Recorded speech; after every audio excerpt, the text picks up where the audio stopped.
Hi dears, I'm Fazal.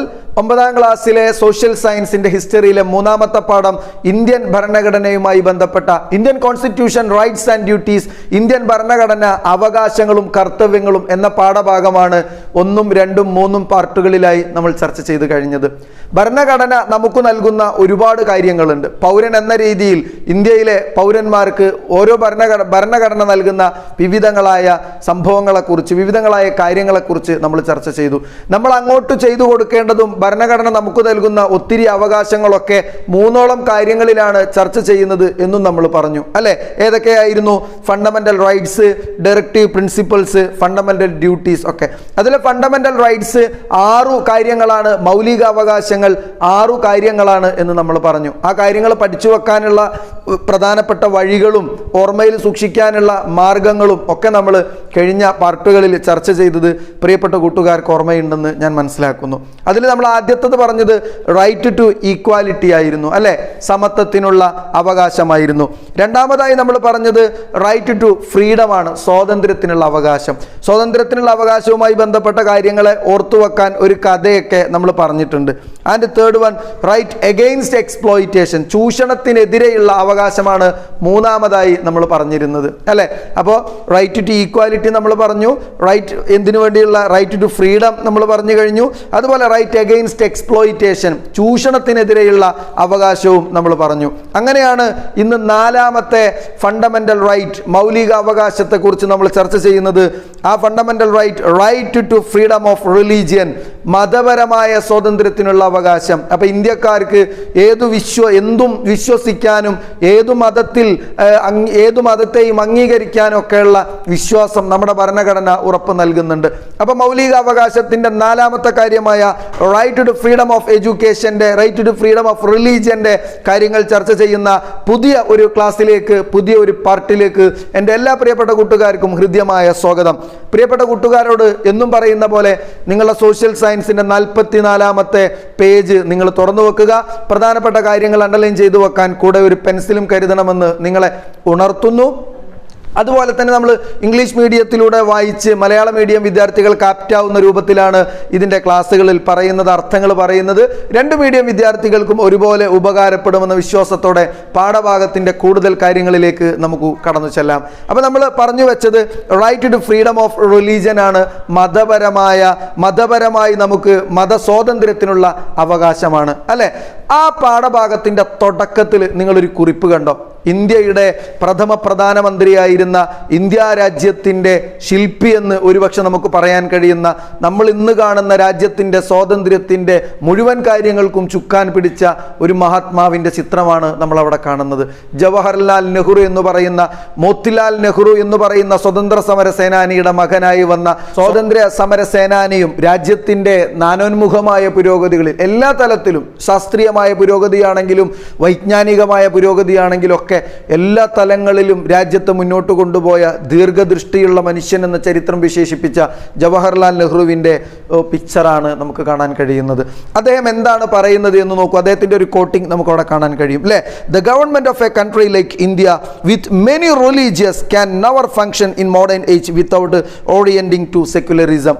ഇന്ത്യയെ പോലുള്ള ഒരു രാജ്യം, ധാരാളം മതങ്ങളുള്ള ഇന്ത്യയെ പോലുള്ള ഒരു രാജ്യത്തിന് ഒരിക്കലും ഒരു സെക്കുലർ മനോഭാവത്തോടു കൂടിയല്ലാതെ, ഒരു മതേതരത്വ ജനാധിപത്യ രീതിയിലല്ലാതെ മുന്നോട്ട് കൊണ്ടുപോകാൻ കഴിയില്ല. അവർ constitution is based on the secular conception and gives religious freedom.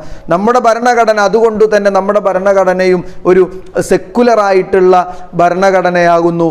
അതുപോലെ അതെല്ലാ മതങ്ങൾക്കും അതിൻ്റെതായ സ്വാതന്ത്ര്യങ്ങളും കൊടുക്കുന്നു എന്ന ജവഹർലാൽ നെഹ്റുവിൻ്റെ മനോഹരമായ വാക്കുകളാണ് നമ്മൾ കണ്ടത്. പാഠഭാഗത്തിൻ്റെ കൂടുതൽ കാര്യങ്ങളിലേക്ക് നമ്മൾ കടന്നു ചെല്ലുമ്പോൾ നോക്കൂ നിങ്ങൾ. Haven't you listened to the words of Jawaharlal Nehru, the architect of modern India? ആധുനിക ഇന്ത്യയുടെ നിർമ്മാതാവ് എന്നറിയപ്പെടുന്ന ജവഹർലാൽ നെഹ്റുവിൻ്റെ ആ വാക്കുകൾ നിങ്ങൾ കേട്ടില്ലേ? What is mean by secularism?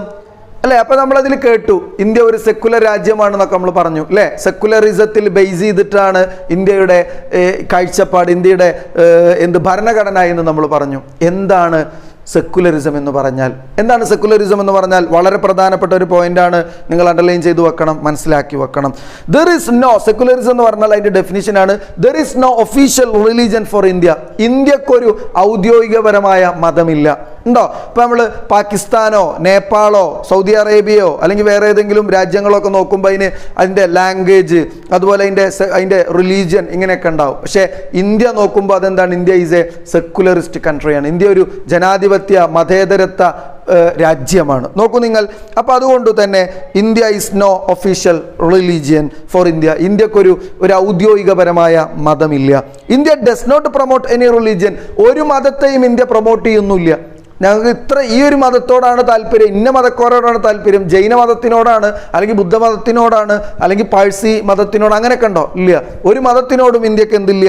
ഒരു മതത്തെയും അത് പ്രൊമോട്ട് ചെയ്യുന്നില്ല. എന്നാലോ ഇവിടെ ഒരു മതമില്ല, ഇന്ത്യക്കൊരു മതമില്ല, അതുകൊണ്ട് ഇവിടെ ആർക്കും മതം പാടില്ല, അങ്ങനെ ഉണ്ടോ? ഇല്ല. ഇന്ത്യയുടെ concept but religious freedom is ensured by the constitution. പക്ഷേ മതപരമായ സ്വാതന്ത്ര്യത്തെ അംഗീകരിക്കുന്ന ഭരണഘടനയാണ് ഇന്ത്യയുടെ ഭരണഘടന. അപ്പോൾ ഇന്ത്യ എന്ന് പറയുന്നത് വിശാല മനസ്സുള്ള ഒരു രാജ്യമാണ്. നിങ്ങൾക്ക് ഇഷ്ടമുള്ള, നിങ്ങൾക്കിപ്പോൾ സ്വന്തമായിട്ടൊരു മതം ഉണ്ടാക്കണമെങ്കിൽ നിങ്ങൾ ഉണ്ടാക്കിക്കോ. മറ്റുള്ളവർക്ക് ബുദ്ധിമുട്ടില്ലാത്ത രീതിയിൽ, മറ്റുള്ളവർക്ക് പ്രയാസമില്ലാത്ത രീതിയിൽ, രാജ്യത്തിൻ്റെ സംസ്കാരത്തിനും രാജ്യത്തിൻ്റെ കൾച്ചറിനൊന്നും ബുദ്ധിമുട്ടില്ലാത്ത, പ്രയാസമില്ലാത്ത, ചുറ്റുപാടുമുള്ള ആളുകൾക്ക് പ്രയാസങ്ങളില്ലാത്ത ഒരു വിശ്വാസം എനിക്ക് ഉണ്ടാക്കണോ? നിങ്ങൾക്ക് ഉണ്ടാക്കാം. നിങ്ങൾക്കൊരു പ്രത്യേക തരം ആരാധന ഉണ്ടാക്കണോ? നിങ്ങൾ ഉണ്ടായിക്കോളി. അതൊന്നും ഒരു ബുദ്ധിമുട്ടില്ല. അതിനെയൊക്കെ ആരംഗീകരിക്കുന്നുണ്ട്? നമ്മുടെ രാജ്യം അംഗീകരിക്കുന്നുണ്ട്. മനസ്സിലായി? അപ്പോൾ ഇന്ത്യ എന്ന് പറഞ്ഞാൽ അത് വളരെ പ്രധാനപ്പെട്ട ഒരു പോയിന്റാണ്. സെക്കുലറിസം എന്ന് പറഞ്ഞാൽ India is no official religion for India. ഇന്ത്യക്ക് ഔദ്യോഗികപരമായ ഒരു മതമില്ല. India does not promote any religion. ഒരു മതത്തെയും ഇന്ത്യ എന്ത് ചെയ്യുന്നില്ല? പ്രൊമോട്ട് ചെയ്യുന്നില്ല. എന്നാൽ അതുകൊണ്ട് എല്ലാ മതങ്ങളെയും അടിച്ചമർത്തണം എന്നുണ്ടോ? ചില രാജ്യങ്ങളിൽ കാണുന്ന പോലെ ഇല്ല. എങ്ങനെയാണ്? But religious freedom is ensured by the constitution. പക്ഷേ മതപരമായ അവകാശങ്ങളെ അതെന്ത് ചെയ്തു കൊടുക്കുന്നു? സ്വാതന്ത്ര്യങ്ങളെ എല്ലാവർക്കും അത് ഭരണഘടനാപരമായി തന്നെ അംഗീകരിച്ചു കൊടുക്കുന്നു. വളരെ സുന്ദരമായ ഒരു കൺസെപ്റ്റാണ് ഇന്ത്യയുടെ ഈ ഒരു ആശയം തന്നെ. ആ കാര്യങ്ങളെ നമ്മൾ മലയാള മീഡിയത്തിലൂടെ ഒന്ന് പറയുമ്പോൾ ആദ്യം നമ്മൾ ജവഹർലാൽ നെഹ്റുവിൻ്റെ മനോഹരമായ വാക്കുകളെ നമ്മൾ പറഞ്ഞല്ലോ ആ കോളത്തിലുള്ളത്. ആധുനിക ഇന്ത്യയുടെ ശില്പിയായ നെഹ്റുവിൻ്റെ വാക്കുകൾ നിങ്ങൾ ശ്രദ്ധിച്ചല്ലോ അല്ലേ? എന്താണ് മതേതരത്വം എന്നുള്ളത് കൊണ്ട് ഉദ്ദേശിക്കുന്നത്? അപ്പം ഇനി മലയാള മീഡിയം വിദ്യാർത്ഥികൾ അണ്ടർലൈൻ ചെയ്യേണ്ട ഭാഗമാണ്, ഇന്ത്യക്ക് ഔദ്യോഗികപരമായ ഒരു മതമില്ല. ഇന്ത്യ ഒരു മതത്തെയും പ്രോത്സാഹിപ്പിക്കുന്നുമില്ല. എന്നാലോ മതസ്വാതന്ത്ര്യം ഭരണഘടന ഉറപ്പു നൽകുകയും ചെയ്യുന്നു. കണ്ടോ? ഇപ്പം മതസ്വാതന്ത്ര്യം നമ്മുടെ ഭരണഘടന ഉറപ്പു നൽകുന്നുണ്ട്. ഇനി മതസ്വാതന്ത്ര്യത്തിനുള്ള അവകാശം ഉറപ്പ് നൽകുന്നുണ്ട്. മതസ്വാതന്ത്ര്യം ഉറപ്പ് നൽകുന്നുണ്ട് എന്ന് പറഞ്ഞാൽ എന്താ അതുകൊണ്ട് ഉദ്ദേശിക്കുന്നത്? എല്ലാവരും ഇങ്ങനെ ചണ്ടിങ് ബാൻഡൊക്കെ അടിച്ചിട്ട് ഇങ്ങനെ കൂടി ഇങ്ങനെ ഒച്ചപ്പാടുണ്ടാക്കി നടക്കാന്നാണോ? മതസ്വാതന്ത്ര്യം എന്നുള്ളത് കൊണ്ട് ബഹളമയമായ അന്തരീക്ഷം ഉണ്ടാക്കിയിട്ട് ഇങ്ങനെ വെറുതെ സൗണ്ട് ഉണ്ടാക്കിയിട്ട് നടക്കാന്നാണോ? എന്താണ് മതസ്വാതന്ത്ര്യം എന്നുള്ളത് കൊണ്ട് ഉദ്ദേശിക്കുന്നത്? നോക്കൂ നിങ്ങൾ, രാജ്യം ഏതൊക്കെ രീതിയിലുള്ള മതസ്വാതന്ത്ര്യമാണ് നമുക്ക് നൽകുന്നത്? നിങ്ങളൊരു വിശ്വാസിയാണെങ്കിൽ, ഞാനൊരു വിശ്വാസിയാണെങ്കിൽ, ഏതെങ്കിലും മതത്തിൽ വിശ്വസിക്കുന്ന ഒരാളാണെങ്കിൽ എൻ്റെ മതവുമായി ബന്ധപ്പെട്ട എന്തൊക്കെ അവകാശങ്ങളാണ്, സ്വാതന്ത്ര്യങ്ങളാണ് നമുക്ക് രാജ്യം നൽകുന്നത് എന്നാണ് നമ്മൾ നോക്കുന്നത്. അപ്പോൾ പ്രധാനപ്പെട്ട കാര്യമാണ്, നോട്ട് ചെയ്ത് വെക്കണം. ഒന്ന് നോക്കൂ, right to freedom of religion ensure for the following. Ensures the following. താഴെയുള്ള സംഭവങ്ങളാണ് മതപരമായ സ്വാതന്ത്ര്യത്തിലൂടെ നമുക്ക് ഉറപ്പ് നൽകുന്നത്. ഒന്ന്, right to profess, practice and propagate any religion. ഏതു മതത്തിലും നിങ്ങൾക്ക് എന്ത് ചെയ്യാൻ? പ്രൊഫസ്, നിങ്ങൾക്ക് ഏതു മതത്തെയും അംഗീകരിക്കാനുള്ള സ്വാതന്ത്ര്യം, ഏതു മതത്തെയും വിശ്വസിക്കാനുള്ള സ്വാതന്ത്ര്യം ഭരണഘടന നൽകുന്നുണ്ട്. അതുപോലെ പ്രാക്ടീസ്, ആചരിക്കാനുള്ള സ്വാതന്ത്ര്യം നൽകുന്നുണ്ട്. മതത്തിൽ വിശ്വസിക്കുക, നിങ്ങളെല്ലാവരും വിശ്വസിച്ചോളൂ. പക്ഷേ നിങ്ങളിവിടെ എന്ത് ചെയ്യാൻ പാടില്ല? നിങ്ങൾ അമ്പലത്തിൽ പോകാൻ പാടില്ല, പള്ളിയിൽ പോകാൻ പാടില്ല, ചർച്ചിൽ പോകാൻ പാടില്ല, അതൊന്നും പാടില്ല. അങ്ങനെ ഉണ്ടോ? ഇല്ല. നിങ്ങൾക്ക് ഏതു മതത്തിലും വിശ്വസിക്കാം, നിങ്ങളുടെ ആരാധനാ കർമ്മങ്ങൾ നിങ്ങൾക്ക് പ്രവർത്തിക്കാം. ആൻഡ് പ്രൊപ്പഗേറ്റ്, നിങ്ങൾക്കതിനെ പ്രചരിപ്പിക്കുകയും ചെയ്യാം. മറ്റുള്ള ആളുകൾക്ക് താല്പര്യമുണ്ടെങ്കിൽ നിങ്ങൾക്കതിനെ പറഞ്ഞു കൊടുക്കുകയും ചെയ്യാം. കണ്ടോ? അപ്പോൾ ഭരണഘടന നൽകുന്ന അവകാശങ്ങൾ ഇതൊക്കെയാണ്. അപ്പോൾ പ്രചരിപ്പിക്കുക എന്ന് പറഞ്ഞാൽ നമുക്ക് എന്ത് ചെയ്യാം? വലിയ പ്രോഗ്രാമുകൾ വെക്കാം അല്ലേ, നല്ല എന്ത് ചെയ്യാം, ഓരോ നമ്മുടെ മതപരമായ ആചാരങ്ങളുമായി ബന്ധപ്പെട്ടിട്ടുള്ള പ്രോഗ്രാമുകൾ കണ്ടക്ട് ചെയ്യാം, ഒക്കെ ചെയ്യാം. അപ്പോൾ അതിനൊക്കെയുള്ള സ്വാതന്ത്ര്യം നമ്മുടെ രാജ്യം നൽകുന്നുണ്ട്. അപ്പോൾ ഏതു വിശ്വാസത്തെയും അംഗീകരിക്കാനും ആ വിശ്വാസത്തിൻ്റെ ആചാരങ്ങളെ പ്രവർത്തിക്കാനും അതിൻ്റെ പ്രവർത്തനങ്ങൾ ചെയ്യാനും അതിനെ പ്രചരിപ്പിക്കാനും ഒക്കെ നമ്മുടെ രാജ്യം ഉറപ്പ് നൽകുന്നുണ്ട്. അപ്പോൾ മറക്കരുത്, first one, right to profess, practice and propagate any religion. Yes. And the second one, freedom to establish and maintain institutions for religious and charitable purpose. രണ്ടാമത്തെ നോക്കൂ, ഫ്രീഡം ടു എസ്റ്റാബ്ലിഷ്, നിങ്ങൾക്ക് സ്ഥാപിക്കാം, അതുപോലെ മെയിൻറ്റെയിൻ, നിങ്ങൾക്കതിനെ കൊണ്ടു നടക്കുകയും ചെയ്യാം, സ്ഥാപിക്കുകയും മെയിൻറ്റെയിൻ ചെയ്യുകയും ചെയ്യാം. എന്ത്? ഇൻസ്റ്റിറ്റ്യൂഷൻ ഫോർ റിലീജിയസ്, മതപരമായ സ്ഥാപനങ്ങൾ ഉണ്ടാക്കാം. അപ്പോൾ മതവിശ്വാസങ്ങളെ പഠിപ്പിച്ചു കൊടുക്കാനുള്ള, അല്ലെങ്കിൽ മതവിശ്വാസങ്ങളെ അതിൻ്റെ കാര്യങ്ങളെ അതിൻ്റെ അനുയായികൾക്ക് പറഞ്ഞു കൊടുക്കാനുള്ള സ്ഥാപനങ്ങൾ നിങ്ങൾക്ക് എന്ത് ചെയ്യാം, സ്ഥാപിക്കാം. അതിനെ നിങ്ങൾ സ്ഥാപിക്കുകയും ചെയ്യുക, അത് മെയിൻറ്റെയിൻ ചെയ്ത് കൊണ്ടു കൊടുക്കുകയും ചെയ്യുക. അതുപോലെ ചാരിറ്റബിൾ പർപ്പസ്, അപ്പോൾ മതപരമായ കാര്യങ്ങൾക്കോ അതല്ലെങ്കിൽ ചാരിറ്റി പർപ്പസിന് ആളുകൾക്ക് സഹായങ്ങൾ കൊടുക്കാൻ ഒക്കെ വേണ്ടിയിട്ട് സഹായകമാകുന്ന രീതിയിലുള്ള സ്ഥാപനങ്ങൾ ഉണ്ടാക്കാം. അതിനെ എന്ത് ചെയ്യാം, മെയിൻറ്റെയിൻ ചെയ്യുകയും കൊണ്ടു നടക്കുകയൊക്കെ ചെയ്യാം. Yes. And the third one, right against taxation for promoting a particular religion. ഏതെങ്കിലും ഒരു മതത്തിന് അനുസൃതമായിട്ട് ടാക്സുകളിൽ ഇളവുകളോ അല്ലെങ്കിൽ രാജ്യത്തിൻ്റെ സമ്പത്തോ കാര്യങ്ങളോ ഉപയോഗിക്കുന്നുണ്ടെങ്കിൽ അതിനെതിരെയുള്ള അവകാശം. അപ്പം എന്ത് ചെയ്യാൻ പാടില്ല, രാജ്യത്തിൻ്റെ ടാക്സോ രാജ്യത്തിൻ്റെ പൈസയോ രാജ്യത്തിൻ്റെ പണമോ കൊടുത്തിട്ട് എന്ത് ചെയ്യാൻ പാടില്ല, പൊതുജനത്തിൻ്റെ പണം കൊടുത്തിട്ട് ഒരു മതത്തിൻ്റെ സ്ഥാപനങ്ങളും കൊണ്ട് നടത്താൻ പാടില്ല. കണ്ടോ? അപ്പോൾ അതുമായി ബന്ധപ്പെട്ടിട്ടുള്ള അവകാശങ്ങളുണ്ട്. അങ്ങനെ ആരെങ്കിലും ഉണ്ടെങ്കിൽ നമുക്കതിനെതിരെ പ്രതിഷേധിക്കാം, നമുക്കതിനെതിരെ എന്ത് ചെയ്യാം, നിയമപരമായി നേരിടാം. അപ്പോൾ ഇത്രയും കാര്യങ്ങളാണ് മതപരമായ അവകാശമായി രാജ്യം നമുക്ക് നൽകുന്നത്. അത് മലയാള മീഡിയത്തിലൂടെ നമ്മളൊന്ന് ഓർത്തെടുക്കുമ്പോൾ നോക്കൂ നിങ്ങൾ, രാജ്യം നൽകുന്ന സംഭവങ്ങൾ ഏതൊക്കെയാണ്? ഒന്ന്, സ്വതന്ത്രമായി ഏതു മതത്തിൽ വിശ്വസിക്കാനും ആചരിക്കാനും പ്രചരിപ്പിക്കുന്നതിനുമുള്ള അവകാശം രാജ്യം നമുക്ക് നൽകുന്നുണ്ട്. കണ്ടോ? അപ്പോൾ എനിക്ക് ഏതു മതം, എനിക്ക് ഹിന്ദു ആവാം, മുസ്ലിം ആവാം, ക്രിസ്ത്യാനിയാവാം, പാഴ്സിയാവാം, ജൈനനാവാം, ബുദ്ധനാവാം, ബഹായി ആവാം, മതമുള്ളവനാവാം, ഇല്ലാത്തവനാവാം, ഏതു മതവും എനിക്ക് അംഗീകരിക്കാനുള്ളത് എൻ്റെ സ്വാതന്ത്ര്യമാണ്. ഞാൻ എന്തിൽ വിശ്വസിക്കുന്നു, ഞാൻ ആരെ പിന്തുടരുന്നു എന്നുള്ളത് എൻ്റെ സ്വാതന്ത്ര്യമാണ്. അതിനാർക്കും അംഗീകരിക്കാൻ എന്തില്ല, ഇതെന്തുകൊണ്ട് മാറിയെന്നോ മറ്റൊന്ന് എന്തുകൊണ്ട് മാറി എന്നുള്ളത് ആരും ചോദിക്കേണ്ട അവകാശമില്ല അല്ലേ? ഇതിൽ കുറേ ആൾക്കാർ ഇതിങ്ങനെ വാരി വലിച്ചു കൂട്ടിയിട്ട് വല്ല കാര്യമുണ്ടോ? അത് പഞ്ചായത്ത് തെരഞ്ഞെടുപ്പിന് പോണ പരിപാടിയാണോ? മതപരമായിട്ടാണോ അവിടെ ഇലക്ഷനുകൾ നടത്തുന്നത്?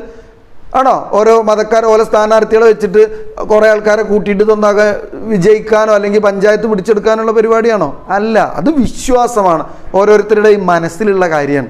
കണ്ടോ? അപ്പം നോക്കൂ, സ്വാതന്ത്ര്യം എന്നുള്ളത് ഏതു മതത്തിൽ വിശ്വസിക്കാനും ആചരിക്കാനും പ്രചരിപ്പിക്കാനുമുള്ള അവകാശമാണ് മതസ്വാതന്ത്ര്യം കൊണ്ട് രാജ്യം ലക്ഷ്യം വെക്കുന്നത്.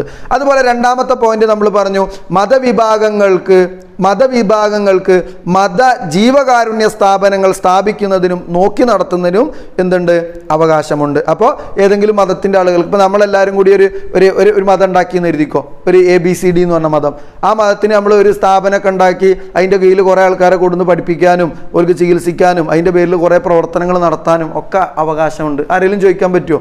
പറ്റൂല, കാരണം ഭരണഘടന ഉറപ്പ് നൽകുന്നുണ്ട്. അതുപോലെ തേർഡ് വൺ, ഏതെങ്കിലും പ്രത്യേക മതത്തിൻ്റെ പ്രോത്സാഹനത്തിന് വേണ്ടി നികുതികൾ കൊടുക്കാൻ നിർബന്ധിക്കുന്നതിനെതിരായ അവകാശവും നിലനിൽക്കുന്നുണ്ട്. ഇപ്പം നമ്മൾ ABCD എന്ന് മതം ഉണ്ടാക്കിയിട്ട് നമ്മൾ അതിൻ്റെ പേരിൽ പഞ്ചായത്തു നിന്ന് അവിടെ നിന്നൊക്കെ ഫണ്ട് കൊടുത്തിട്ട് ചിലവാക്കാൻ പറ്റുമോ? പറ്റൂല. കണ്ടോ? അപ്പോൾ അതിനെതിരെയുള്ള അവകാശം നിലനിൽക്കുന്നുണ്ട്. അങ്ങനെ ഉണ്ടെങ്കിൽ ABCD എന്ന് പറഞ്ഞൊരു മതത്തിന് വേണ്ടിയിട്ട് നമ്മൾ എന്ത് ചെയ്യുന്നു, കുറേ ഫണ്ടൊക്കെ പഞ്ചായത്തു നിന്ന് അവിടെ നിന്ന് വലിച്ചിട്ട് ചിലവാക്കുന്നുണ്ടെങ്കിൽ ആർക്ക് കേസ് കൊടുക്കാം? KLM-NOP എന്ന് പറഞ്ഞ മതക്കാർക്ക് കേസ് കൊടുക്കാം, അല്ലെങ്കിൽ അതിനെതിരെ പ്രശ്നങ്ങൾ ഉണ്ടാക്കാം. മതം എന്നല്ല, ഇനിയിപ്പോൾ മതം ഇല്ലാത്തവർക്കൊക്കെ എന്ത് ചെയ്യാം, അതിനെതിരെ പ്രശ്നങ്ങൾ ഉണ്ടാക്കാം. അപ്പോൾ പൊതുജനങ്ങളുടെ ഫണ്ടുകൾ ഉപയോഗിച്ച് നിശ്ചിത താല്പര്യങ്ങൾക്ക് വേണ്ടി ഉപയോഗിക്കുന്നത് തെറ്റാണ് എന്നർത്ഥം. Yes. At the same time, അതേസമയം തന്നെ religious instructions in any educational institutions only maintained by the state or receiving aid from the state is prohibited.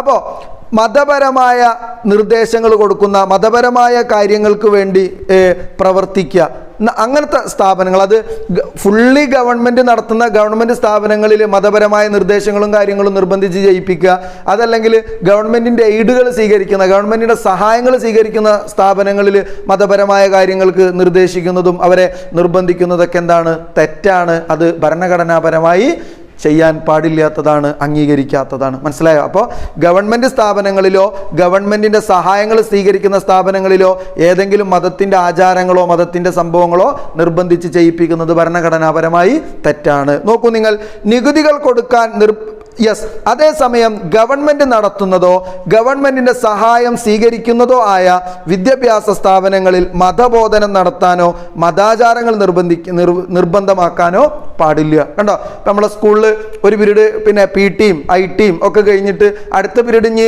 ഇന്ന വിഷയമാണ് പറഞ്ഞിട്ട് നമുക്ക് വേറെ പുറത്തുനിന്ന് ഒരു ആളെ കൊണ്ടുവരാൻ പറ്റുമോ? ഒരു സന്യാസിയെ അല്ലെങ്കിൽ ഒരു ഉസ്താദിനെ അല്ലെങ്കിൽ ഒരു പള്ളിയിൽ അച്ഛനെ കൊടുത്തിട്ട് അവിടെ ഉഗ്രം പരിപാടി നടത്താൻ പറ്റുമോ?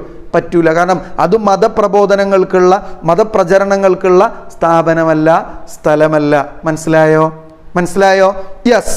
അപ്പോൾ നമ്മൾ പറഞ്ഞു മതപരമായ സ്വാതന്ത്ര്യം അല്ലേ? ഇന്ത്യ എന്ന് പറയുന്നത് ഒരു ജനാധിപത്യ മതേതരത്വ രാജ്യമാണ്. വളരെ സുന്ദരമായ ആശയം. നമ്മൾ കൂടി അതിൻ്റെ പൗരന്മാർ കൂടി ആ ആശയത്തെ ഉൾക്കൊള്ളുന്നുവെങ്കിൽ ഈ ഇന്ത്യയോളം വരുന്ന മതസ്വാതന്ത്ര്യത്തിന് ഇത്രയും നല്ല അവസരം നൽകുന്ന മതവിശ്വാസികൾക്ക് ഇത്രയും നല്ല സ്വാതന്ത്ര്യം നൽകുന്ന ഒരു രാജ്യം ഒരുപക്ഷെ വേറെ എവിടെയും ഉണ്ടാവില്ല. അപ്പം അത്രയും നല്ല ഭരണഘടനയുള്ള ഓരോരുത്തരെയും ന്യൂനപക്ഷങ്ങൾ എന്ന് പറയുമ്പോൾ മതപരമായ ന്യൂനപക്ഷങ്ങൾ എന്ന് പറയുമ്പോൾ വളരെ മൈനോറിറ്റിയായ ആളുകൾ ഉണ്ട്. ഒരുപാട് മതങ്ങളുണ്ട്, വിവിധങ്ങളായ മതങ്ങളുണ്ട്. ആ മതങ്ങൾക്ക് പോലും അതിൻ്റെതായ പ്രാധാന്യം കൊടുക്കുന്ന രാജ്യമാണ് ഇന്ത്യ എന്ന് പറയുന്നത്. അപ്പം നമ്മുടെ രാജ്യം എന്ന് പറയുന്നത് ആയിരക്കണക്കിന് മതങ്ങൾ, അങ്ങനെ തന്നെ പറയാം, ആയിരക്കണക്കിന് വിശ്വാസങ്ങളാണ്. ആയിരക്കണക്കിന് വിശ്വാസങ്ങളും 1000-ലേറെ ഭാഷകളൊക്കെ ഉള്ള ആയിരക്കണക്കിന് സംസ്കാരങ്ങളുള്ള നാടാണ് ഇന്ത്യ എന്ന് പറയുന്നത്. അപ്പോൾ ആ സംസ്കാരങ്ങളെ, ആ വിശ്വാസങ്ങളെ, ആ ഭാഷകളെ ഒക്കെ നമ്മൾ എന്ത് ചെയ്യും? നമ്മൾ രാജ്യത്തിൻ്റെ ഭരണഘടന അനുസൃതമായ രീതിയിൽ അതിനൊക്കെ അതിൻ്റെതായ പ്രാധാന്യങ്ങൾ കൊടുക്കുന്ന ആളുകളാണ്, പ്രാധാന്യങ്ങൾ കൊടുക്കുന്ന രാജ്യമാണ് നമ്മുടെ രാജ്യം. ഇനി നമ്മൾ കടന്നു ചെല്ലുന്നത് നമ്മുടെ 5ാമത്തെ മൗലികാവകാശത്തിലേക്കാണ്. കൾച്ചറൽ ആൻഡ് എഡ്യൂക്കേഷണൽ റൈറ്റ്സ്, സാംസ്കാരികവും വിദ്യാഭ്യാസപരമായ അവകാശങ്ങൾ. അപ്പോൾ എന്താണ് സാംസ്കാരികപരമായ അവകാശം, എന്താണ് വിദ്യാഭ്യാസപരമായ അവകാശം എന്ന പാഠഭാഗത്തിൻ്റെ കൂടുതൽ കാര്യങ്ങളിലേക്കാണ് ഇനി നമ്മൾ ചെല്ലുന്നത്. നമ്മളെ ഈ ഒരു പാഠഭാഗത്തിൻ്റെ തുടക്കത്തിൽ തന്നെ ഒരു ന്യൂസ് പേപ്പർ കട്ടിങ് കൊടുത്തിട്ടുണ്ട് അല്ലേ?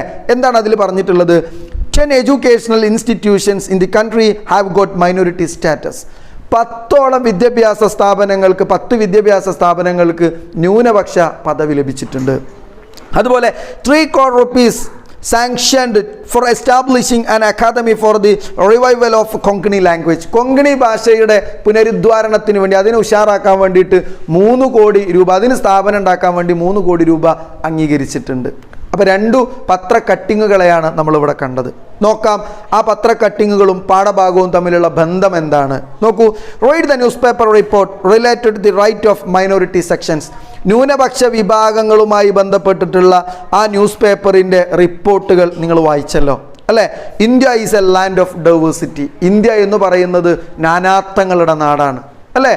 പലതരത്തിലുള്ള ഭാഷകൾ, പലതരത്തിലുള്ള സംസ്കാരങ്ങൾ. നിങ്ങൾ നോക്കൂ, കേരളത്തിൽ തന്നെ കാസർഗോഡുകാരൻ്റെ ഭാഷയും കണ്ണൂരുകാരൻ്റെ ഭാഷയും കോഴിക്കോടുകാരൻ്റെ ഭാഷയും മലപ്പുറക്കാരൻ്റെ ഭാഷയും പാലക്കാടുകാരൻ്റെ ആ തനതായ ശൈലിയും തൃശ്ശൂരുകാരൻ്റെ സ്ലാങ്ങും അത് അവിടുന്ന് അങ്ങനെ പോകുമ്പോൾ തിരുവനന്തപുരക്കാരൻ്റെ ഭാഷകളൊക്കെ ക്വൈറ്റ്ലി ഡിഫറൻ്റ് ആണ്, വിവിധങ്ങളാണ്. അപ്പോൾ മലയാളം എന്ന് നമ്മൾ വിശ്വസിക്കുന്ന, മലയാളം എന്ന് നമ്മൾ പറയുന്ന നമ്മുടെ മാതൃഭാഷ പോലും 4 4 തരത്തിലാണ്. ഇവിടുന്ന് അങ്ങോട്ട് കയറുമ്പോൾ തമിഴ്നാട്ടുകാരൻ്റെ കൾച്ചർ, കർണാടകക്കാരൻ്റെ കൾച്ചർ, ആന്ധ്രാപ്രദേശുകാരൻ്റെ കൾച്ചർ, തെലുങ്കാനക്കാരൻ്റെ കൾച്ചർ ഒക്കെ ഡിഫറൻ്റ് ആണ്. പഞ്ചാബിയെ കാണുന്ന പോലെയല്ല നമ്മൾ കശ്മീരിയെ കാണുമ്പോൾ, കശ്മീരിയെ കാണുന്ന പോലെയല്ല നമ്മൾ മണിപ്പൂരിയെ കാണുമ്പോൾ. നമ്മുടെ ഭാഷയിലും നമ്മുടെ വേഷത്തിലും നമ്മുടെ രൂപത്തിൽ പോലും നമ്മൾ വളരെ വ്യത്യസ്തമായ നാടാണ്, വ്യത്യസ്തമായ പ്രദേശമാണ്, വ്യത്യസ്തമായ സംസ്കാരമാണ്. അപ്പോൾ നാനാത്വങ്ങളെ ഉൾക്കൊള്ളുന്ന നാടാണ് ഇന്ത്യ എന്ന് പറയുന്നത്. അതിലേതെങ്കിലും ഒന്നിനെ അടിച്ചേൽപ്പിക്കുന്നത് ഒരിക്കലും ഈ രാജ്യത്ത് പ്രായോഗികമല്ല എന്നു തന്നെ നമുക്ക് പറയാം. നമ്മുടെ മുൻഗാമികൾ പറഞ്ഞ പോലെ India is a land of diversity. India വൈവിധ്യങ്ങളുടെ നാടാണ്. It is inevitable to recognize and respect the diversity for maintaining the unity and development of the country. രാജ്യത്തിൻ്റെ വളർച്ചയ്ക്കും രാജ്യത്തിൻ്റെ ഐക്യവും ഉറപ്പിക്കുന്നതിന് വേണ്ടി ഈ നാനാത്വത്തെ അംഗീകരിക്കുക എന്നുള്ളത് അതിൻ്റെ ഇനവിറ്റബിൾ പാർട്ടാണ്, അതിൻ്റെ അവിഭാജ്യമായ ഘടകമാണ്, നമുക്ക് ഒരിക്കലും നിഷേധിക്കാൻ പറ്റാത്ത സംഭവമാണ്. Yes, hence our constitution gives prime consideration four the protection of minority ഇൻട്രസ്റ്റസ്. അതുകൊണ്ട് തന്നെ നമ്മുടെ ഭരണഘടന എന്തു നൽകുന്നു? പ്രൈം കൺസിഡറേഷൻ, വളരെ വലിയ ഒരു പരിഗണന തന്നെയാണ് നൽകുന്നത് for the protection of minority interest, ന്യൂനപക്ഷങ്ങളുടെ താല്പര്യങ്ങളെ കൂടി സംരക്ഷിക്കുന്നതിൽ. കണ്ടോ? അപ്പോൾ ന്യൂനപക്ഷങ്ങളായിട്ടുള്ള ഭാഷാപരമായൊക്കെയുള്ള ന്യൂനപക്ഷങ്ങൾ എന്ന് പറയുമ്പോൾ വളരെ മൈനോറിറ്റി ആയിട്ടുള്ള ആളുകളുണ്ട്, വളരെ മൈനോറിറ്റി. വിശ്വാസപരമായ കാര്യങ്ങൾ എന്ന് പറയുമ്പോൾ റിലീജിയസ് ആയിട്ടുള്ള മൈനോറിറ്റികൾ, വളരെ തുച്ഛം വിരലിലെണ്ണാവുന്ന മതങ്ങളിൽ വിശ്വസിക്കുന്ന ആളുകളൊക്കെ ഉണ്ട്. അപ്പോൾ അവരുടെയൊക്കെ ആശയങ്ങളെ, അവരുടെയൊക്കെ വിശ്വാസങ്ങളെ അത് ഭൂരിപക്ഷ വിഭാഗങ്ങളായ ആളുകൾ, ഭൂരിപക്ഷ വിഭാഗങ്ങളായ മതവിഭാഗങ്ങളൊക്കെ ഓൽക്ക് അംഗീകരിച്ചു കൊടുക്കുക എന്നുള്ളത് അത് വളരെ പ്രധാനപ്പെട്ട ഒരു കാര്യമാണ്. ഈ രാജ്യത്തിൻ്റെ ഡൈവേഴ്സിറ്റി, ഈ രാജ്യത്തിൻ്റെ നാനാത്വം, അതിനെ അംഗീകരിക്കുന്നതിൻ്റെ തുല്യമാണത്. നോക്കൂ നിങ്ങൾ. അതുകൊണ്ട് തന്നെ നമ്മുടെ ഭരണഘടന എന്ത് നൽകുന്നുണ്ട്? മൈനോറിറ്റികളുടെ ഇൻട്രസ്റ്റുകൾക്ക് വളരെ ഒരു പ്രൈം കൺസിഡറേഷൻ തന്നെ നൽകുന്നുണ്ട്. Cultural and educational rights have been included in the constitution four the protection of interest of the minority sections. അപ്പോൾ മൈനോറിറ്റി സെക്ഷനിലുള്ള ആളുകളുടെ ഈ താല്പര്യങ്ങളെ അതിനെ പ്രൊട്ടക്റ്റ് ചെയ്യാൻ വേണ്ടിയിട്ടാണ്, അതിനെ പ്രൊട്ടക്റ്റ് ചെയ്ത് നല്ല രീതിയിൽ കൊണ്ടുപോകാൻ തന്നെയാണ് ഭരണഘടനയിൽ ഈ മൈനോറിറ്റികളുടെ ഇത്തരത്തിലുള്ള കൾച്ചറും എഡ്യൂക്കേഷണൽ റൈറ്റ്സൊക്കെ അംഗീകരിച്ചു കൊടുക്കണമെന്ന് പറയുന്ന ഒരു ഭാഗം തന്നെ അതിൽ എഴുതി ചേർക്കപ്പെട്ടിട്ടുള്ളത്. അക്കോർഡിംഗ് ടു ദിസ്, ഇതുമായി ബന്ധപ്പെട്ട് പറയുമ്പോൾ the following aspect have been ensured for the minorities. അപ്പോൾ മൈനോറിറ്റികളുടെ കൾച്ചറും എഡ്യൂക്കേഷണൽ റൈറ്റൊക്കെ നമ്മൾ അംഗീകരിച്ചു കൊടുക്കണം എന്ന് പറയുമ്പോൾ താഴെ പറയുന്ന ആ രണ്ട് കാര്യങ്ങൾ കൂടി നമ്മൾ അവർക്ക് ചെയ്തു കൊടുക്കേണ്ടതുണ്ട്. അത് അവരുടെ അവകാശത്തിൻ്റെ ഭാഗത്തിൽ പെടുന്ന കാര്യങ്ങളാണ്. നമ്മൾ മലയാളത്തിലൂടെ ആ കാര്യങ്ങളെ ഒന്ന് പറഞ്ഞെടുക്കുമ്പോൾ നോക്കൂ, നമ്മൾ ചില പത്രക്കുറിപ്പുകളെ നമ്മൾ പറഞ്ഞല്ലോ അല്ലേ? ആ പത്രക്കുറിപ്പുകളുടെ കൂടുതൽ കാര്യങ്ങളിലേക്ക് നമ്മൾ കടന്നു ചെല്ലുമ്പോൾ നൽകിയിരിക്കുന്ന പത്രവാർത്ത നമ്മൾ ശ്രദ്ധിച്ചു. ന്യൂനപക്ഷ വിഭാഗങ്ങളുടെ അവകാശങ്ങളുമായി ബന്ധപ്പെട്ട വാർത്തകളാണ് നമ്മൾ കണ്ടത്. ഇന്ത്യ വൈവിധ്യങ്ങളുടെ നാടാണല്ലോ, നമ്മൾ പറഞ്ഞില്ലേ? ഓക്കെ, വൈവിധ്യങ്ങൾ അംഗീകരിക്കുകയും ബഹുമാനിക്കുകയും ചെയ്യേണ്ടത് രാജ്യത്തിൻ്റെ ഐക്യത്തിനും പുരോഗതിക്കും അനിവാര്യമായ കാര്യമാണ്. അതല്ലേ? കാരണം ഇവിടെ ഒരുപാട് എന്തുണ്ട്, ഡിഫറെൻറ്റ് ടൈപ്സ് ഓഫ് മൈനോറിറ്റി. ലാംഗ്വേജിൻ്റെ മൈനോറിറ്റി പറയുമ്പോൾ ഒരുപാട് ഇപ്പോൾ കൊങ്കണി ഭാഷയൊക്കെ പറയുന്ന പോലെ പഴയ കാലം മുതലേ നൂറ്റാണ്ടുകളുടെ പാരമ്പര്യമുള്ള ചെറിയ ചെറിയ ഭാഷകളുണ്ട്. നമ്മൾ ഏതെങ്കിലും ഒരു ഭാഷയെ മാത്രം മറ്റുള്ളവരുടെ മേലിൽ അടിച്ചേൽപ്പിക്കുമ്പോൾ ആ ഭാഷയെ അറിയാത്ത, അതല്ലെങ്കിൽ അവരുടേതായ ലാംഗ്വേജ് മാത്രം സംസാരിച്ചു വന്നിരുന്ന അക്ഷര വിദ്യാഭ്യാസമില്ലാത്ത ആളുകൾ പോലും ഉണ്ട്. ചില പ്രദേശങ്ങളിൽ മാത്രം താമസിക്കുന്ന, അവരുടേതായ കൾച്ചറും അവരുടേതായ സംസ്കാരവും അവരുടേതായ വിശ്വാസവും മാത്രമുള്ള ആളുകളൊക്കെ ഉണ്ട്. അപ്പോൾ അവരെയൊക്കെ നമ്മൾ ഈ രാജ്യത്ത് നിന്ന് മാറ്റി നിർത്തുന്ന പോലെയാകും. കണ്ടോ? അപ്പോൾ അങ്ങനെ നമ്മളെല്ലാവരും എന്ത് ചെയ്യണം? ബഹുമാനിക്കേണ്ടതുണ്ട്. കൂടാതെ ജനാധിപത്യം ശക്തിപ്പെടുത്തുന്നതിനും വൈവിധ്യങ്ങളെ സംരക്ഷിക്കേണ്ടതുണ്ട്. ശരിയാണല്ലോ? അതുകൊണ്ട് തന്നെ ന്യൂനപക്ഷ താല്പര്യ സംരക്ഷണത്തിന് നമ്മുടെ ഭരണഘടന മുഖ്യ പങ്ക് വഹിക്കുന്നുണ്ട്, അല്ലെങ്കിൽ മുഖ്യ പരിഗണന നൽകുന്നുണ്ട്. അപ്പോൾ ഈ ഭരണഘടന ഈ മൈനോറിറ്റികൾ കൂടി ചേർത്ത് നിർത്തണം എന്ന് പറയുന്നത് ഈ രാജ്യത്തിൻ്റെ വളർച്ചയ്ക്ക് വേണ്ടിയാണ്, രാജ്യത്തിൻ്റെ പുരോഗതിക്ക് വേണ്ടിയാണ്. അങ്ങനെ പ്രശ്നങ്ങൾ ഉണ്ടാകുമ്പോൾ രാജ്യത്തെന്നും പ്രശ്നങ്ങളായിരിക്കും. അങ്ങനെ പറ്റൂല എന്ന് പറയുന്ന ഏതെങ്കിലും ഒരു വിഭാഗക്കാർ വന്ന് അതൊന്നും പറ്റൂല എന്ന് പറയുമ്പോൾ മറ്റുള്ള വിഭാഗങ്ങൾ പ്രശ്നക്കാരായി മാറും. അത് രാജ്യത്തിൻ്റെ പിന്നെ പുരോഗമന പ്രവർത്തനങ്ങളായിട്ട് ചിന്തിക്കാനോ പുതിയ പുതിയ പദ്ധതികൾ നടപ്പിലാക്കാനോ ഒന്നും സമയം ഉണ്ടാവില്ല. ഇവിടെ പ്രശ്നങ്ങൾ അടിച്ചൊതുക്കാനും തീർക്കാനും തന്നെ നേരം ഉണ്ടാവുള്ളൂ. അപ്പോൾ അതുകൊണ്ടാണ് ഭരണഘടന ഇത്തരത്തിലുള്ള ഉറപ്പുകൾ നൽകി എല്ലാവരെയും സംരക്ഷിക്കുന്നത്. ന്യൂനപക്ഷ വിഭാഗങ്ങളുടെ അവകാശങ്ങൾ സംരക്ഷിക്കുന്നതിനാണ് സാംസ്കാരികവും വിദ്യാഭ്യാസപരമായ അവകാശങ്ങൾ ഭരണഘടനയിൽ ഉൾപ്പെടുത്തിയിരിക്കുന്നത്. കണ്ടോ? അപ്പോൾ നമ്മൾ പറഞ്ഞല്ലോ, കൊങ്കണി ലാംഗ്വേജ് എന്ന് പറയുന്നത് വളരെ കുറഞ്ഞ ആളുകൾ മാത്രം അംഗീകരിക്കുന്ന അല്ലെങ്കിൽ സംസാരിക്കുന്ന ഭാഷയായിരിക്കാം. അപ്പോൾ അതിന് 3 കോടി ഉറുപ്പിക കൊടുത്ത് വരുമ്പോൾ നമ്മളെല്ലാവരും കൂടിയും അതിന് എതിരെ മുദ്രാവാക്യം വിളിച്ച് ചെല്ലേണ്ട ആവശ്യമുണ്ടോ? ഇല്ല. കാരണം അവരും ഈ രാജ്യത്തിൻ്റെ പൗരന്മാരാണ്, അവർക്കും ഭരണഘടനയിൽ വിശ്വസിക്കുന്ന ആളുകളാണ്. ഭരണഘടന ന്യൂനപക്ഷങ്ങൾക്ക് കൊടുക്കുന്ന അവകാശങ്ങളിൽ അവരും ഉൾപ്പെട്ടിട്ടുണ്ട്. അവരുടെ ഭാഷയും അവരുടെ സംസ്കാരവും കാത്തു സൂക്ഷിക്കേണ്ടത് നമ്മുടെ കൂടി ആവശ്യമാണ്. കണ്ടോ? അപ്പോൾ എല്ലാവരെയും ഉൾക്കൊള്ളാനുള്ള വിശാലമായ മനസ്സ്, നമ്മുടെ വിശ്വാസങ്ങളും നമ്മുടെ ആചാരങ്ങളും നമ്മുടെ ഭാഷയും നമ്മുടെ സംസ്കാരവും നമ്മുടെ നെഞ്ചത്ത് ഉള്ളതോടുകൂടി തന്നെ മറ്റുള്ളവരെ ബഹുമാനിക്കാൻ കൂടിയുള്ള ആ ഒരു വലിയ സന്ദേശമാണ് നമ്മുടെ രാജ്യവും നമ്മുടെ രാജ്യത്തിൻ്റെ ഭരണഘടനയും നമുക്ക് പറഞ്ഞു തരുന്നത്. ആ രീതിയിൽ ചിന്തിക്കുമ്പോഴാണ് നമ്മൾ രാഷ്ട്രത്തിൻ്റെ യഥാർത്ഥ പൗരന്മാരാകുന്നത്. അതല്ലാതെ നമ്മുടെ മേലിൽ പോസ്റ്റർ അടിച്ചിറക്കിയതുകൊണ്ട് മാത്രം നമ്മൾ എന്താകുന്നില്ല, നമ്മൾ പൗരന്മാരാകുന്നില്ല, അതല്ലെങ്കിൽ നമ്മൾ പൗരന്മാരല്ലാതാകുന്നില്ല. അപ്പം അതുകൊണ്ട് രാജ്യത്തിൻ്റെ ഭരണഘടന അത് രാജ്യത്തിൻ്റെ സുരക്ഷയും രാജ്യത്തിൻ്റെ ഐക്യവും രാജ്യത്തിൻ്റെ വളർച്ചയും ഉറപ്പ് നൽകുന്ന കാര്യങ്ങളിൽ തന്നെയാണ് ഊന്നി പറയുന്നത്. നോക്കൂ നിങ്ങൾ, ഇതനുസരിച്ച് ഇങ്ങനെയൊക്കെ വരുമ്പോൾ ഇതനുസരിച്ച് രാജ്യം നമുക്ക് നൽകുന്ന ഉറപ്പുകൾ, ഒരു ന്യൂനപക്ഷ വിഭാഗങ്ങൾക്ക് കൊടുക്കുന്ന, ഓരോ ന്യൂനപക്ഷങ്ങൾക്കും കൊടുക്കുന്ന ഉറപ്പുകൾ എന്തൊക്കെയാണ്? നോക്കൂ, പ്രൊട്ടക്ഷൻ ഫോർ ദെയർ ലാംഗ്വേജ്, അവരുടെ ഭാഷയെ സംരക്ഷിക്കാനുള്ള അവകാശമുണ്ട്. നമ്മൾ പറഞ്ഞു ഇപ്പോൾ കൊങ്കിണി ഭാഷ. സ്ക്രിപ്റ്റ്, ആ ഭാഷയുടെ എഴുത്തുകളെ സംരക്ഷിക്കാനുള്ള അവകാശമുണ്ട്. അതുപോലെ കൾച്ചർ, ഓരോ സംസ്കാരത്തെയും കാത്തു സൂക്ഷിക്കാനുള്ള അവകാശമുണ്ട്. കണ്ടോ? അപ്പം മൈനോറിറ്റികളുടെ ഭാഷകളെ, മൈനോറിറ്റിയുടെ സ്ക്രിപ്റ്റിനെ, മൈനോറിറ്റിയുടെ കൾച്ചറിനെ, സംസ്കാരത്തെയൊക്കെ കാത്തു സൂക്ഷിക്കാനുള്ള, പ്രൊട്ടക്റ്റ് ചെയ്യാനുള്ള, അത് നശിച്ചു പോകാതിരിക്കാൻ എന്ത് ചെയ്യും? കേന്ദ്രം അല്ലെങ്കിൽ രാജ്യം അതിലിടപെടും. രണ്ടാമത്തെ, religious and linguistic minorities have the right to establish and administer educational institution for their choice. മതപരമായ മൈനോറിറ്റികൾ, ഭാഷാപരമായ മൈനോറിറ്റികൾ, അവർക്ക് എന്ത് ചെയ്യാം? ആ ഭാഷയെ വളർത്തുന്നതിന് വേണ്ടിയിട്ട് അല്ലെങ്കിൽ അവരുടെ സംസ്കാരത്തെ നിലനിർത്തുന്നതിന് വേണ്ടിയിട്ട് അവർക്ക് സ്ഥാപനങ്ങൾ ഉണ്ടാക്കുകയും ആ സ്ഥാപനങ്ങളെ നല്ല രീതിയിൽ കൊണ്ടുപോകാനും പ്രവർത്തിപ്പിക്കാനും ഒക്കെയുള്ള അവകാശങ്ങളുണ്ട്. കണ്ടോ? ഇപ്പോൾ കൊങ്കിണി ഭാഷ അത് നശിച്ചു പോവാതിരിക്കാൻ വേണ്ടിയിട്ട് അതിൻ്റെ ആളുകൾക്ക് എന്ത് ചെയ്യാം? കൊങ്കിണി ഭാഷയുടെ പ്രാധാന്യത്തിന് വേണ്ടി ഒരു സർവകലാശാല അവർക്ക് ഉണ്ടാക്കാം. അപ്പോൾ അത് താല്പര്യമുള്ള ആളുകൾക്കും അവരുടെ മക്കൾക്കും അവരുടെ കുട്ടികൾക്കൊക്കെ അവിടെ പോയി വിദ്യാഭ്യാസം നേടാനുള്ള അവകാശമുണ്ട്, അല്ലേ? അപ്പോൾ നമ്മൾ പ്രശ്നം ഉണ്ടാക്കാൻ പറ്റുമോ? കൊങ്കിണി ഭാഷ എന്നാൽ വളരെ വിരലുണ്ടാവുന്ന ആളുകൾക്ക് വേണ്ടി 3 കോടി കൊടുക്കേണ്ട ആവശ്യം എന്താണ്? പുറത്ത് പട്ടിണിയുള്ള ഒരുപാട് ആളുകളുണ്ടല്ലോ എന്ന് പറയാൻ പറ്റുമോ? അതും രാജ്യം ചെയ്യേണ്ട കാര്യം തന്നെയാണ്. ഈ പട്ടിണിക്കാരുടെ പ്രശ്നങ്ങൾ മാറ്റാൻ രാജ്യം അവർക്ക് സാമ്പത്തികമായി സഹായം നൽകും പോലെ തന്നെയാണ് അവരുടെ സംസ്കാരത്തെ നിലനിർത്താനും രാജ്യം സാമ്പത്തികമായി സഹായം നൽകുന്നത്. അപ്പോൾ എല്ലാത്തിനെയും അംഗീകരിക്കാനുള്ള തുറന്ന മനസ്സുള്ളവനാണ് ഇന്ത്യക്കാരൻ എന്ന് പറയുന്നത്. ഇന്ത്യക്കാരൻ്റെ വികാരവും ഇന്ത്യക്കാരൻ്റെ വിശ്വാസവും അതങ്ങനെ തന്നെയാവണം. അപ്പോൾ അതുകൊണ്ട് നമ്മൾ പറഞ്ഞു വെച്ചത് ഇന്ന് 2 കാര്യങ്ങളാണ്. Right to freedom of education നമ്മൾ പറഞ്ഞു, മതസ്വാതന്ത്ര്യത്തിനുള്ള അവകാശം എന്ന് പറഞ്ഞു. അതിൽ നമ്മൾ സെക്കുലറിസത്തിന് ഡെഫിനിഷൻ പഠിച്ചു. ഇന്ത്യക്ക് പ്രത്യേക മതമില്ല, ഒരു മതത്തെയും ഇന്ത്യ പ്രൊമോട്ട് ചെയ്യുന്നില്ല, എല്ലാ മതങ്ങളെയും ഇന്ത്യ എന്ത് ചെയ്യുന്നു? ഇന്ത്യ സ്വാഗതം ചെയ്യുന്നു. ഇന്ത്യ എല്ലാ മതങ്ങളുടെ പ്രവർത്തനങ്ങൾക്ക് വേണ്ടിയും ഇന്ത്യ അവരുടെ ഫ്രീഡത്തെ എൻഷ്യൂർ ചെയ്യുന്നു. അപ്പോൾ അതിന് കീഴിൽ 3 കാര്യങ്ങൾ നമ്മൾ പറഞ്ഞു, നിങ്ങൾക്ക് ഓർമ്മയുണ്ടാവണം, നിങ്ങൾ പഠിച്ചു വെക്കണം, പ്രധാനപ്പെട്ടതാണ്. അതുപോലെ കൾച്ചർ ആൻഡ് എഡ്യൂക്കേഷണൽ റൈറ്റ്സ് നമ്മൾ പറഞ്ഞു. അതിന് കീഴിൽ നമ്മൾ പറഞ്ഞു മൈനോറിറ്റികളെ നമ്മൾ എന്ത് ചെയ്യുന്നുണ്ട്? അംഗീകരിക്കുന്നുണ്ട്.